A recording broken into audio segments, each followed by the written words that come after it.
Isang mapagpalang araw na naman po muli sa ating lahat.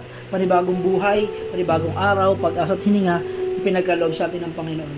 Alam nyo, nais ko lang ibahagi sa inyo yung experience ko ng elementary at high school ako. Nakapag-graduate na kami, laging sinasabi sa akin ng mga klase ko or mga kaibigan ko at pagkaarawan ko na stay what you are, huwag kang magbabago. Pero naisip ko at naisip nyo rin ba na minsan na gusto nyo magbago at nangangako yung sarili na next month, next year, magbabago na ako. Madalas, panigurado, minsan naiisip natin yung sarili natin. Pero hindi ba natin alam na hindi natin kaya magbago in our own, no? Sa sarili natin, na hindi natin talaga kaya magbago.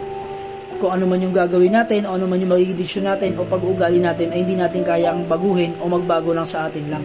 Gusto ko lang i-share sa inyo yung sabi sa 2 Corinthians 5:17.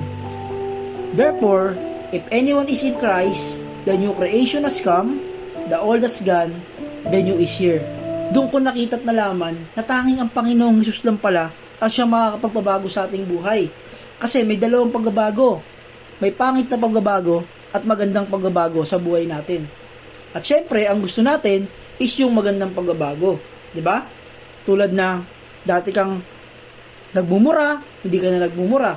Dati kang umiinom, hindi ka na umiinom. Dati ka nang bubuli, hindi ka na nang bubuli.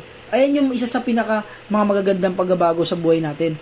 Kaya ngayon, nais ko lang ibahagi sa inyo ang tulang ito na pinamagatan kong tunay na binago. Tunay na binago. Aking buhay, binigyan mo ng kulay. Dating walang taglay, nagkaroon na ng malay. Sa bawat mga problema, di nag-isip ng masama.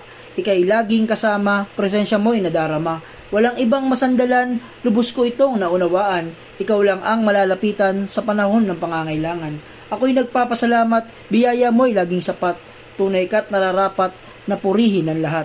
Alam nyo, sa buhay natin, dapat may pagbabago.